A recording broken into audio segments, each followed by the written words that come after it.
Maybe we could start with like the Endgame re-release. I think it's horrifically stupid idea. I think it's obvious that they're going for the Avatar record. Oh yeah, like and Kevin Feige made a point of saying like, you know, we're going to re-release this and here's exactly what you're going to get. Like you're going to get a quasi trailer for a movie that's coming out in only a few days time, and if you are one of the first few people to buy tickets, you'll probably get to the theater rather, you'll get an exclusive poster. So like it's just like it's very little actual fresh stuff, but the timing is kind of suspect. Right.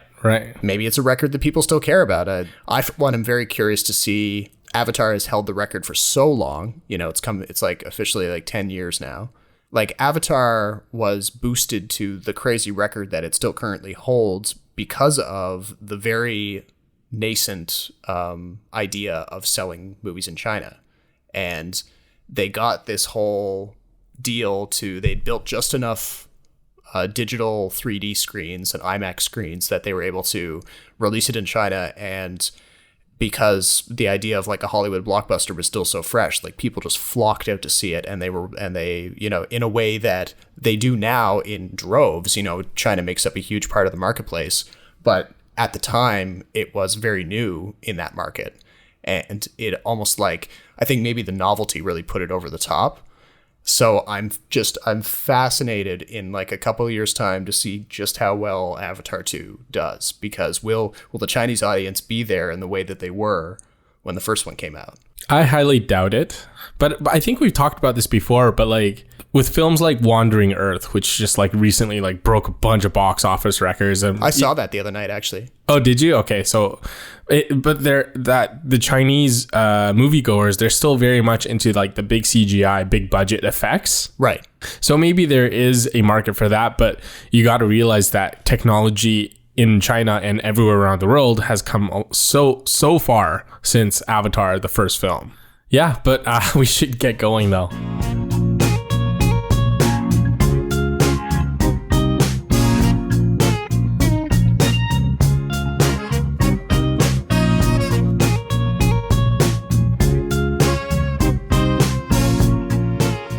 Welcome to the 52nd episode of the Extra Buttery podcast. Thank you for listening.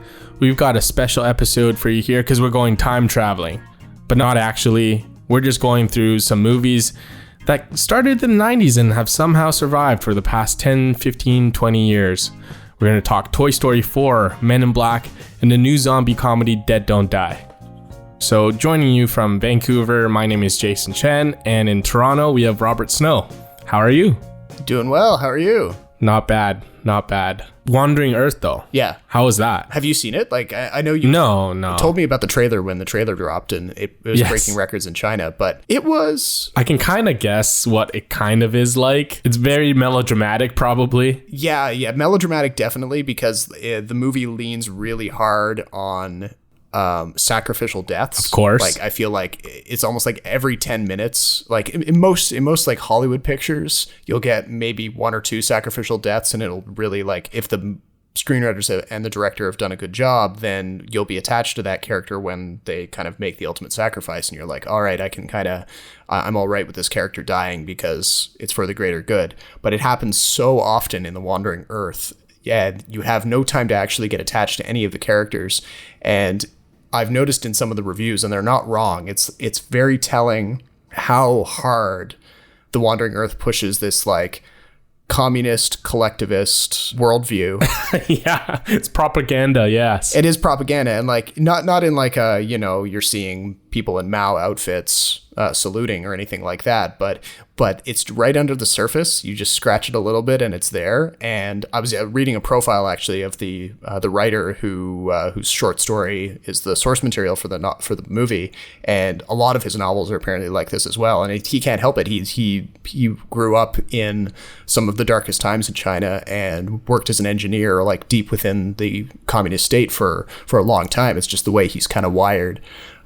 But it's kind of hard to get past that element of the movie. Plus, the thing just moves at an incredible clip. Like it's just one thing after another, and not in the kind of the well-paced Mad Max Fury Road kind of way. Right. You're just I remember getting through it. It's like 2 hours long. And I was like kind of exhausted when I finished it. Is that a good thing though? I feel like for some movies, like Mad Max, when I first watched it the first time, felt pretty exhaustive, but in a good way. No, I feel like this is just a little bit too breakneck of a pace. It's there's just like so many huge moments. Like, I mean, you've got the story revolves around people of Earth have figured out that the sun is rapidly expanding and is going to engulf the whole Earth as it gets larger and larger. And if they don't move the Earth, the entire planet's going to be destroyed. So they all kind of band together in that classic like disaster movie type way, and all the world governments merge into one, and they build these massive world engines that are going to push the Earth out of its current orbit and off into a new solar system. And this is all working just fine, and you're just supposed to like kind of forgive the idea of like all the world governments being so peachy together. It's kind of like The Martian. Yeah, very much like The Martian, but almost to like an extreme degree. And then they're kind of like 20 years into their mission or something. They've got the Earth pretty far away from the sun, but then they get too close to Jupiter, and then the whole project is endangered and the whole planet is in trouble because Jupiter is pulling the Earth into itself, and stuff starts to go wrong. And we're kind of following these innocent characters who are kind of along, they're not like heroes in the traditional sense, but they kind of get mixed up in the attempts to save the Earth. And it's just like one big action set piece after another. There's one guy who's like shooting a chain gun at Jupiter when he thinks all is lost. Again, lots of sacrificial deaths, lots of just absolutely impossible stuff happening. I think they end up exploding part of Jupiter towards the end of it to get like a to get like a big shockwave to kind of push the planet away, which doesn't make any sense. All right, well, it's good to know. Yeah, so I don't know if you should see it. It's no, I'm probably not going to see. I probably already kind of know what it's like. But I mean, it is kind of cool to think that China is making movies of this kind on their own, and they're not quite so dependent on the American movie machine like they used to be. Well, they don't want to be, right? So that's why they come up with all this kind of stuff. Toy Story 4. Let's jump right into it. Forky is the most important toy to Bonnie right now. We all have to make sure nothing happens to him. Woody, we have a situation. I am not a toy. I was made for soup, salad, maybe chili, and then the trash. Buzz, we've got to get Forky. Affirmative. What did you think? Well, here's the thing. I got maybe 30 minutes into my screening, and I was thinking to myself, at first I was like, this is a really like unnecessary movie. And I mean that in the nicest way possible. Right. Like, you think about the way Toy Story 3 ended, it was a perfect conclusion to a trilogy where they had, they'd been through a super emotional journey over the course of that one movie. It was capping off, everything we'd seen in the two previous movies. And the toys were being passed on from their original owner, Andy, to this new child, Bonnie. And they were, kind of heading off for a new adventure. And, in the way that you get that kind of like narrative fulfillment where the story's not fully over for the characters, but it's over for us. And then we get into this one, and, it feels initially like the screenwriters are they're struggling to come up with a good justification for why we need to see more of it. Where can they take them next? Is it really that important to see? And I felt like that at first, but then the further I got into it, I was like, I kind of developed a theory about Woody as a character himself, and that kind of got me through. Ooh, let's hear it. I was thinking about how how a lot of other toys in the Toy Story universe, they get like a thrill out of being owned by a kid. Yes. And it's like a big rush for them. Yes. If they've been without an owner for a while, and then suddenly there's the prospect of like being owned by another kid, they get like a rush. Well, Woody is the only toy that I've noticed so far that doesn't really see it as like a rush. He sees it as a job. Yes. By the end of Toy Story 4, and this is what like kind of cemented the movie as like being more necessary in my view, was that you were finally seeing like Woody decide he'd been doing a job for a long period of time, like as if he'd been working in an office for like 10 or 15 years. And then like maybe the company got sold or he got a new boss or something. And he decided, you know what? I've saved up a lot of money. I'm going to go travel and see the world. I'm going to quit my job. And that's kind of the closure that we get with Woody's character at the end of Toy Story 4. And for me, it was like, Whereas I previously thought that Toy Story 3 had kind of capped things off, I felt like Toy Story 4 was just as good of an ending for Woody, and it kind of, you know, it provided that justification for the movie as a whole that I think I wasn't seeing in the opening. Right. Act. So Toy Story has always kind of had Woody front and center. The first 3 films kind of revolve around him. Buzz Lightyear, I think, is sort of like a co-star in the first 2 movies, but then kind of becomes a sidekick. Yeah. By the third and fourth movie, and more so for comic relief. And I don't disagree with any of what you said. I totally agree, actually, that to me, a lot of the movie felt unnecessary. I have to say it is very well done. It is funny when it has to be. It's very dramatic and emotional when it has to be. But I didn't go as far as you in terms of being convinced that this was a sequel that was necessary. Okay. This was a movie that I felt was totally Woody's vehicle. I didn't necessarily think, though, any of the conflicts were anything new. I think Woody trying really hard to sort of fulfill his destiny as someone's favorite toy versus, you know, the existential crisis of these toys that they go through. I think these are all issues that have been explored in the previous 3 Toy Story films. Mm-hmm. What I did kind of appreciate about this film is, in a weird way, it's sort of become, the characters themselves have become its own IP.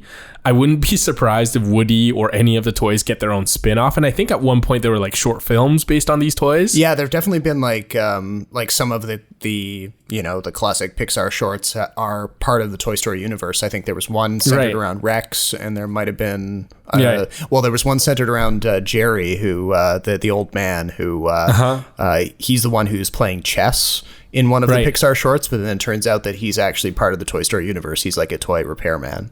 Did you see Boo from Monsters, Inc. in Toy Story in this one? No, is she in the background somewhere? No, she's the little girl who's playing that gun thing, that game where you shoot things with a toy gun. Oh, in one of the carnival scenes. Yes, yeah, she's the first girl that misses. Oh, okay, but she's older now. Yeah, she's older now. Yes. Oh, okay. Yeah, I didn't make that connection at all. Yeah, so she's in there. Well, Pixar like throws all these like random little Easter eggs in there, and that was kind of the one thing I noticed. Right. Although, like, if you're ranking these 4 films, wouldn't you say this is the weakest of the 4? I think it's very obvious this is the weakest of the 4. Yes. Yeah, I would say it's the weakest, but I mean, when I'm saying weakest, I'm saying, like, you know, if these 4 movies are in a vacuum and aren't being compared against any other movies, because it is still like far and away like a standout animated film, and definitely not the worst thing that Pixar's ever done. Yeah, for sure. But yeah, if you're only considering the series itself, those 4 movies, then yeah, it's again, you go back to that like sense of they did sort of button up the story in a perfect way with Toy Story 3. This one doesn't really need to exist, but you can make a case for it if you think about it in the right character development terms. I never came around like you did, though. I thought that the Gabby doll, who is kind of like the quote-unquote villain in this film, yep, I thought she was very much like Lotso Bear, but maybe a little more sympathetic. But there's some sort of like existential theme in here that I probably can't wrap my mind around. But the fact that all toys need to be played or be loved and owned by a child, to me, just seems a little elitist. I think I saw at least one person. Like there's a destiny thing in there. Like there's a social class argument that they're making, that toys can't sort of break out of this thing that this mindset that they have to be enjoyed. Yeah, and Woody kind of throws that at Bo Peep in one scene where he kind of insinuates or just comes right out and says that he kind of sees himself as being better than her because he has a kid. Exactly. And remember in first Toy Story, one of the main conflicts is that he's trying to convince Buzz Lightyear that he's a toy. Woody obviously realizes he's a toy, but he wants to be the favorite toy. He believes he's better than all the toys. By the end of the movie, he obviously comes around, but I thought that was a very interesting argument. I think there's some sort of social argument in there that I'm missing. Someone's way smarter than me who has like more expertise in sociology can probably explain it way better than I do. I was also going to say too, like the Gabby's minions, those ventriloquist dolls, they're terrifying. They're terrifying in real life and they're terrifying in the movie. The way they kind of came up with this sort of wonky way of them walking around, sort of like drifting and sort of their arm movements and their leg movements are super creepy. Did you find Duke Kaboom kind of weird having Keanu Reeves voice him? Well, I think they'd done so much promo with him beforehand, and like it's kind of the year of Keanu right now. Right. So I agree. It is when you do hear his voice coming out of that toy, it's hard to kind of see him as his own character and not just Keanu Reeves. Because he's so far removed from the Bill and Ted character that when he plays this like airheaded dude, it's kind of hard to picture. Because if you see all his like him in his most famous roles, they're all like really hard-eyed wooden action stars. Yeah. So when he tries to do comedy, it feels weird. I don't think he's as versatile as he thinks, as great as Keanu Reeves is, obviously. Yeah. I'm gonna get so much hate for hating him. Wait, so you're saying that you're not on the Keanu train right now? I've always been on the Keanu Reeves train. I just don't think he was quite right for this role as Duke Kaboom. The internet will probably forgive you for that, but this whole thing about like the existential kind of themes in the movie is pretty interesting to me. I think one person I follow from like film Twitter, they pointed out that you can write a lot about the class arguments surrounding like Woody, but the stuff to do with Forky, the character voiced by Tony Hale, that's like a book waiting to happen. Yeah. Just because like, you know, the stuff that Forky is dealing with on an existential level is so thorny and so like you really have to do like a deep analysis to kind of make sense of it all. Yeah. Because he wants to throw himself away. But Woody has to keep telling him, no, you're a toy. And he's like, no, I'm trash. You're worth something. And it kind of goes back and forth for a little bit. But then Forky has a realization that Bonnie's trash. So he has to like, he acknowledges that Bonnie needs some comforting, but he doesn't fully accept the idea of being a toy. Yeah. Not quite. Yeah. So there's some sort of like self-identity, class struggle, some sort of like thesis on how you're more than what you're born or made to be. Yeah. Although I have to say, Forky was pretty hilarious. I thought he was the most hilarious character in the entire thing. Partly because it's kind of cute, but it's also sad just to see this thing with popsicle sticks as his feet kind of like lumping around. Yeah. If it was a darker movie, like Forky would be screaming out, "Kill me!" or something. Oh, yeah, totally. I'm sure like in an alternate universe, like Toy Story is like a bizarrely like violent and depressing film about how toys are left behind and all sorts of kind of stuff like that. Yeah, there's already been a tradition dating back to, I think, like before Toy Story 3 of recutting the Toy Story trailers into horror movies with, they could. And certainly like some of the material in the first movie with the forgotten toys in Sid's room like that. There's some horror vibes in those scenes as well. Yeah. Is there going to be a sequel for this? That I don't know. I mean, like they kind of... It feels like there could be a ton of spin-offs. Yeah, they could do stuff like a series on Disney Plus. Would the fans accept it? Probably. I mean, this is the Pixar's longest running thing. Well, but it's like the whole remake of Aladdin, Jungle Book, Cinderella, etc., etc. I think people go to see these movies now because they're familiar with the IP. Yep. Not necessarily because they think they're going to get a good movie or something that's original. It's something familiar and nostalgia is very strong. Yep. I totally think this is a Woody movie, not necessarily a Toy Story movie. And if you think about one of the biggest action movies coming out, it's Shaw and Hobbs from the Fast and Furious. Yep. So like the characters almost become bigger than the movie. They become more recognizable than the movie itself. And they kind of become the IP of their own. And there's spin-offs and sequels and all sorts of stuff like that. That's kind of my biggest fear, is that this somehow turns into Woody's Grand Adventure or Buzz Lightyear's Space Command TV show, you know, kind of like not that there's anything wrong with it. It's just, it's clear that these things are made to make money. Oh yeah. Yeah. Or it lines up exactly with with Disney's whole ethos right now. Like they're making fewer movies overall to maximize profits, and they're not in the business of making movies. They're in the business of making movies to make money. So, And there's a fine line there, but it's an important one. Yeah, and honestly, these days, it really feels like the 90s again. I know we haven't invented time travel, but this definitely feels like time travel. In the sense that like they're kind of cranking out hit after hit, or... No, it's just that we're getting the same movies that we saw as kids, just a different version. Right. There's Power Rangers, there's Toy Story, there's Godzilla again, there's the superhero stuff that we saw in comic book form, and recently you just saw Men in Black International. Yeah, so this is the fourth movie in the series, and it's the first one, though, without the two original leads, Will Smith and Tommy Lee Jones. We are the Men in Black. The men and women in black. Yeah, ha. Perfectly done. Are you suggesting that we try the most powerful weapon in the galaxy for fun? Do it. Press the button. Turn it up a few.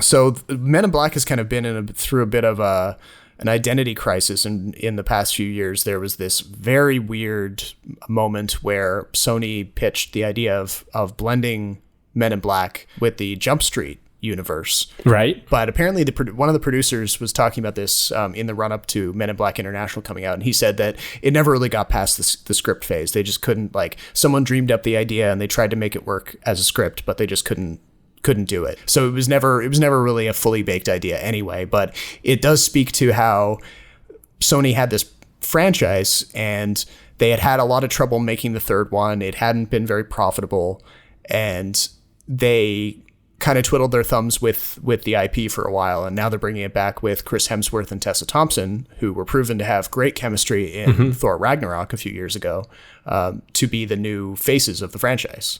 And so we get a movie that isn't a remake. It's just a continuation. You know, it takes place several years after the events of the previous movies. And it sees Tessa Thompson, instead of being like a hotshot police recruit like Will Smith's character in the first Men in Black, right? She's a conspiracy theorist type who encountered some of the agents from the Men in Black organization when she was a kid, didn't get neuralized the way civilians are supposed to, and they encounter the Men in Black. You know, she managed to kind of hide behind a curtain and didn't get her mind wiped. Yeah. And so she spent her entire life trying to figure out how to actually join the organization. She feels called to kind of defend the planet from aliens. So this movie kind of rushes through the steps of getting Tessa Thompson's character to that point where she joins the Men in Black. It's kind of, you know, she manages to get in kind of just by saying nice things to the boss, and right before they're going to neuralize her. You know, there's not a lot of depth to that process. And then the movie kind of sends her off to London to team up with Chris Hemsworth's character and investigate a possible traitor within Men in Black, and of course another spooky alien monster that's trying to take over the place. And yeah, that's about it. Seems simple enough, but I think Men in Black needs to do something a little more to stand out, eh? So what was sort of the difference maker? What was it supposed to be? Was it bigger, better, new stars, or was it just like the same recycled themes? Kind of like how I felt about Toy Story 4. Yeah, it was kind of the same problem where they hadn't really cracked any kind of new tone for this movie. They kind of wanted to repeat the same ideas of the old one, just with new faces. And right. But I mean, we're in a phase of movie making now where you can't just kind of cast a female actor like Tessa Thompson in one of the leads and not kind of work new ideas into the plot. You know, we kind of hope that she has a different perspective or something to kind of bring to the storytelling. And instead they make a few very half-hearted jokes about like, oh, we're not the Men in Black, we're the men and women in black. But the jokes just don't land. It's kind of, it just feels like the movie is kind of waving its hand at it and not really engaging with the material. And honestly, the plot itself is just very by the numbers. There's no real standout set piece or action scene. You know, we see some of the shiny guns that do fancy things. You have like a couple of supporting characters who you might like from other previous movies, like or supporting actors rather, not supporting characters. So you have like Kumail Nanjiani in there playing the voice of a tiny little alien. You've got Liam Neeson in there, Emma Thompson, Rebecca Ferguson from the Mission Impossible movies. Oh, she's in this. What does she do? She plays like an arms dealer who used to date Chris Hemsworth's character, but they again like there's no. The movie just doesn't come up with a lot of very interesting things for these people to do. Like, Kumail Nanjiani's character could have been hilarious, but he's not nearly as manic or unpredictable as you'd want him to be. He's there to kind of be this sidekick character and sort of participate in the banter, but it never, I don't know, it just doesn't kick in the way that you want it to. The whole bit with the traitor within the Men in Black, you kind of see the solution to that mystery coming from almost the very first scene. So not a lot of effort on that part either. Like, they don't make that thread nearly as twisty as it should be. So the whole effort just kind of smells of like medium effort. You come away from it thinking like, oh, well, what happened to the chemistry of Tessa Thompson and Chris Hemsworth from Thor Ragnarok? And then you hear that apparently there was a lot of trouble on the set, and Chris Hemsworth and Tessa Thompson were having to bring in their own writers to polish up their dialogue because they weren't happy with what they were seeing and what the studio had provided. Really? And yeah, so this is a new trend. Hasn't this been in production for a long time? Yeah, this is a new trend too, where like, a movie will underperform in its opening weekend, and then some insiders on the production will start talking to the press and saying, oh, it was a troubled production, or this is why it's not doing well. I mean, honestly, it's probably because they didn't have a great script to start with, and they booked some great people, but it wasn't there from a conceptual phase. Right. So I guess the odds of this having another sequel are slim to none. Well, again, it depends on how it does internationally, right? I mean, pardon the pun from the title.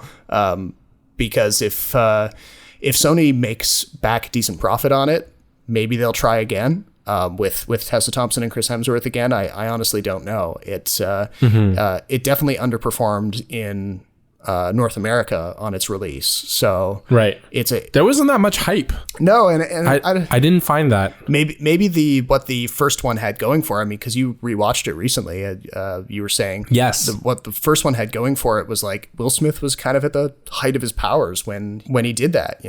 Yeah, it felt like the character was written for him. Yeah. And he was the only youngish actor at the time, this fast-talking smartass, who could get a rise out of Tommy Lee Jones and play a good foil to him. I rewatched the first one recently, kind of in anticipation of watching Men in Black International, but I couldn't bring myself to pay for a ticket for something like that. So I rewatched it, and it still holds up. It is still very, very entertaining as a movie. Relatively straightforward. Will Smith's like this NYPD officer who chases down an alien, catches the eye of Tommy Lee Jones, is handpicked to be a new member of the Men in Black, despite being, the unconventional type. And there's a cockroach alien that invades Earth that's played by like a very done up Vincent D'Onofrio with like makeup and like weird sort of gestures, and Linda Fiorentino's in it as well. And it's small. It's not small as in like a film budget type small, but it's very self-contained. Yeah, it's only 90 minutes long. Exactly. It's 90 minutes long. It's straightforward. It's about two guys and an alien. And that was it. The premise was so simple and so awesome. When they expanded into the second one, that's when they really fell into traps about making it bigger and louder. And it wasn't until the third one where they really focused on Will Smith and Tommy Lee Jones's relationship, where it went back to its roots of the first film, because that relationship between the young guy and the old guy is so central to this film. And that dynamic obviously changes when it's Hemsworth and Thompson. Not that they don't have any chemistry or anything like that. No, but I think, yeah, this kind of gets to the root of why it's hard to engage with this fourth one, because whereas the first one is so clear with its character types. Yeah. Where you instantly get who Will Smith is from the very first few minutes of the movie. You get who Tommy Lee Jones is, and their dynamic just clicks. Yeah. But they basically tried to do the same thing with Chris Hemsworth and Tessa Thompson, but they don't build up the characters or they don't give us very much detail at all about the characters for us to really know anything about them or to see any kind of banter or chemistry develop. Right. You know, you get all they basically say about Chris Hemsworth's character is that, oh, he's a playboy and, you know, he hasn't been that great at his job since he broke up with Rebecca Ferguson's character. That's it, you know. There's no, they literally don't get any deeper into his character. Tessa Thompson is seen in the opening sequences as someone who's like a lifelong conspiracy theorist. She's trying to get into the Men in Black. She says that she doesn't want to have a life outside of the organization if it means protecting the planet. So she's kind of like one of these people who, you know, won't have a relationship outside of work and is just like nose to the grindstone, which is kind of an interesting concept in 2019, but the movie doesn't do anything with it. We don't see her suffer any repercussions for behaving that way. How long's the movie? It's a bit longer than the very first one, so it clocks in, I think, at like an hour 48 or something.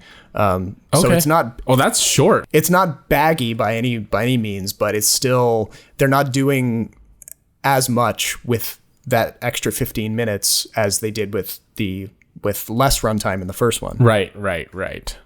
Final thoughts? I would skip this, like, unless you're a huge fan of the franchise and you kind of love everything about the aesthetic. This is definitely just like watch it on streaming kind of situation, or skip it entirely because or just rewatch the first one like you did. Like it's that one movie is kind of like you could pretend that none of the other sequels exist and be perfectly happy. Would you recommend seeing this on a big screen, or does it not matter? Because I feel like with Toy Story, at least the CGI is really wonderful to look at. Just like the texture between Woody's sort of wooden face and Bo Peep's porcelain kind of complexion. And my Men in Black, I'm sure, has a ton of CGI in it. There's a ton of CGI, but it's not particularly good CGI. Like when they finally reveal the alien at the end, right? It looks like any other alien that you'd expect from like a direct to streaming monster movie. Like it just looks like it needed more passes with the VFX company or something, and there's nothing distinctive or anything about it.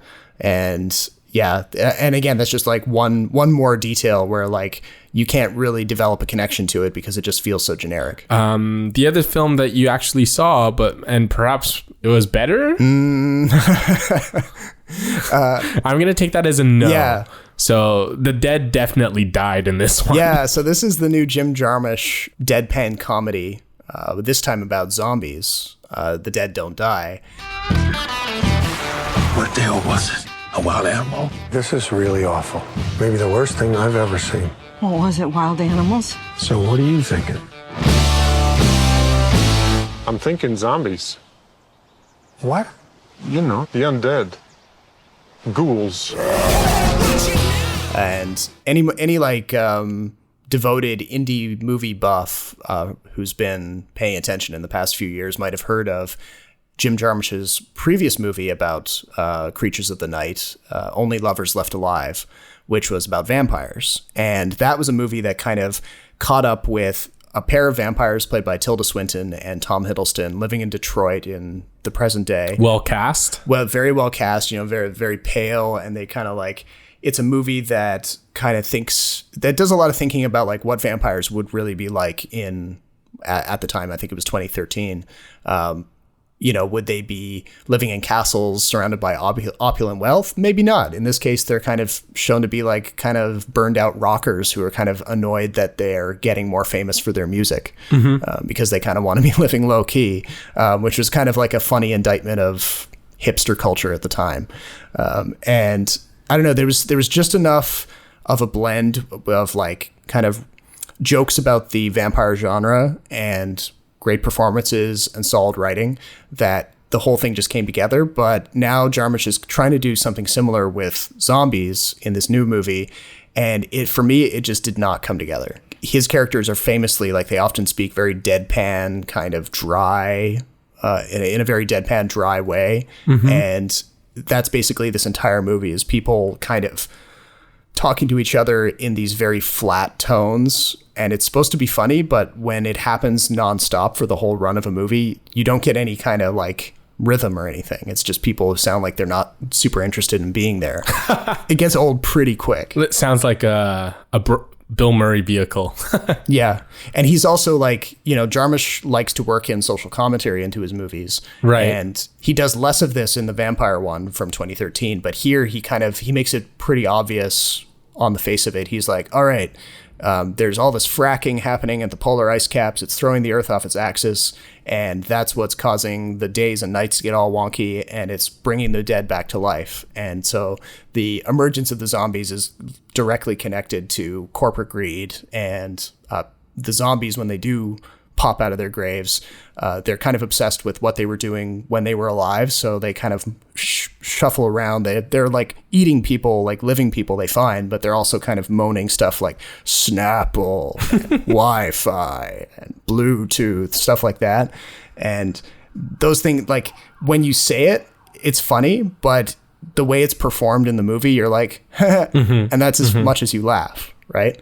And that kind of that pattern kind of repeats itself, where every joke is like, but there's no like belly laugh or like something that really kind of gets you going. I find in the summer months there tends to be like a bit of a dead period, like say the end of June, where school is just out, where I think a lot of kids are just like glad to not be in school and they don't want to be indoors at all, where a lot of movies that are supposed to be big blockbusters or sort of wide audience type films just kind of sneak in there a little bit and you don't realize it's out until it is. I feel like this is one of those periods, Toy Story 4 being the obvious sort of exception, but I don't know, like I think there's quite a few films right now out there that are just kind of getting by. The box office has been a big story this year, right? So from Booksmart to like all the flops we've had already. Yeah, like Godzilla kind of underperformed. X-Men, Men in Black. Yeah. The early buzz out of Once Upon a Time in America, Tarantino's new film, is that it's not nearly close to his best work. Yeah. So I don't know. Do you feel that way? Like,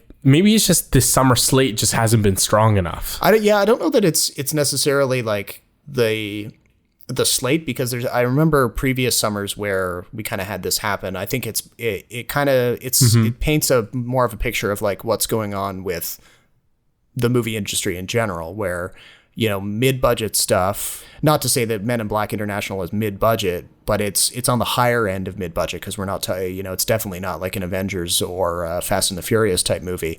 Right. Yeah. Even that's having a hard time finding an audience, and it's like a franchise movie, because it feels like, as these franchises, these cinematic universes really coalesce around particular brands, most of them belonging to Disney, everything else is suffering in its wake. And it feels like unless you're putting something out on Netflix, you can't, or Amazon Prime, you can't really make the kind of money that you used to. Yeah. And, people just aren't, they're simply not going to movie theaters in the way that they used to. And it doesn't matter what you make. You could actually make something kind of decent and still not make any money at it. Do you think it's because we're more informed as moviegoers? No, I think people are just, their attention is divided between so many other things, and the experience. No, that's a fair point. The experience of like going to see a movie at all, like outside of the home, is more of a fading concept. I talk to people all the time who will go like an entire year and they'll only see like one movie in theaters, and it'll be one of the Avengers movies, which is just wild to me. Yeah, but because for them, like, they're more than willing to wait to either watch it on an iPad on the subway or watch it at home on the TV if they have a TV. They don't kind of get anything from the big screen experience. Yeah, I do find that people who don't like going to the movies, like you're just never able to get to them in the traditional way, and people who really like movies will just never be able to understand how people can just watch a movie on a subway or a movie on a train. Yeah. And you're just like, how do you get the full experience with that? And they're just like, you know what? I get the story, I get the characters, and that's all they're looking for. For us, it's like the cinematography, the colors, the light, the structure, everything.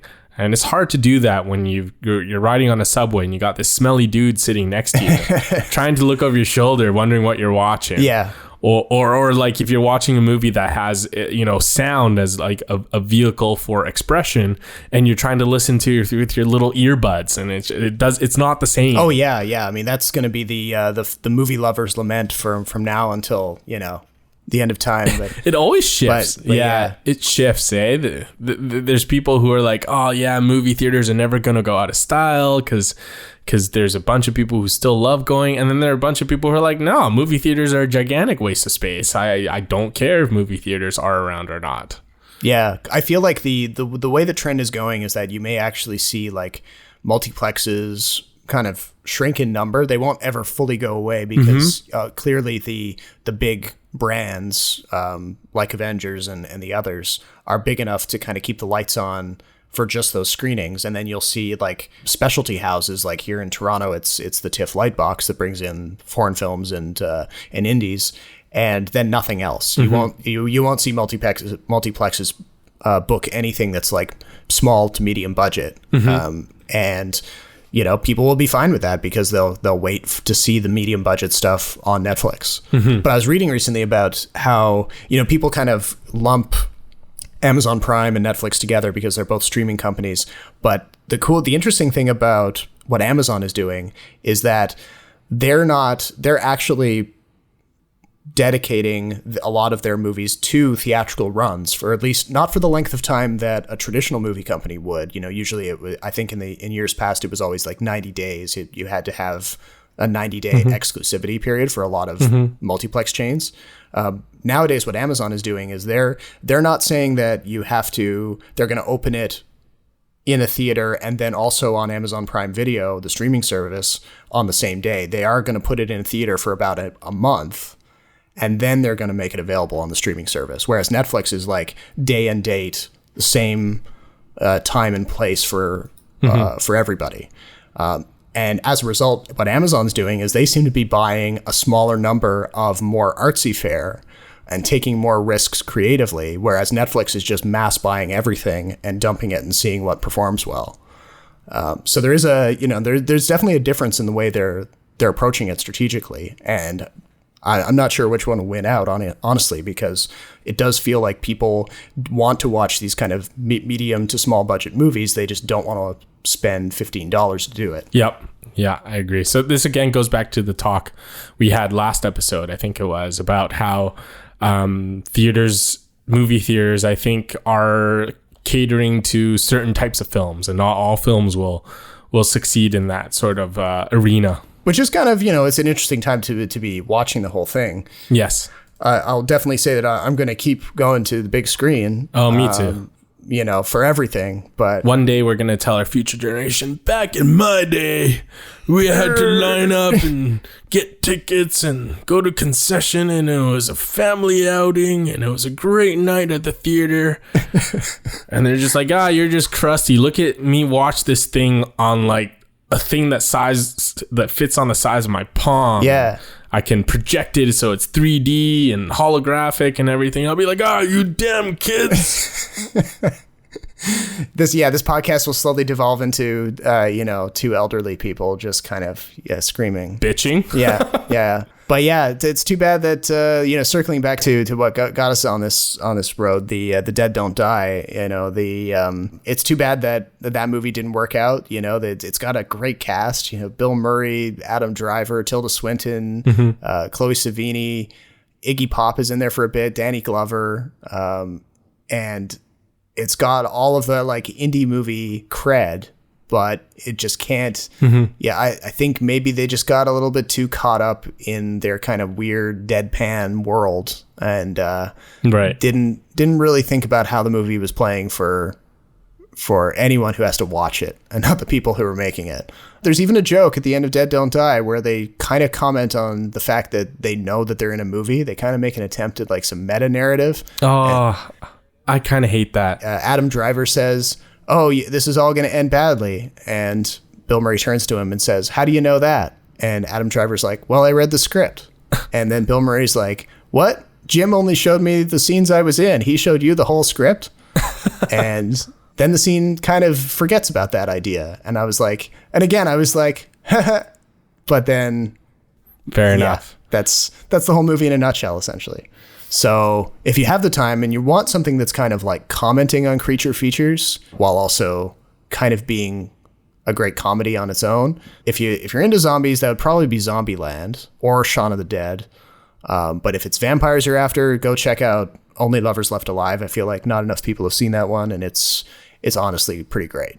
Mm-hmm. So final word is we want people to go see Toy Story 4, skip Men in Black, and definitely skip Dead Don't Die.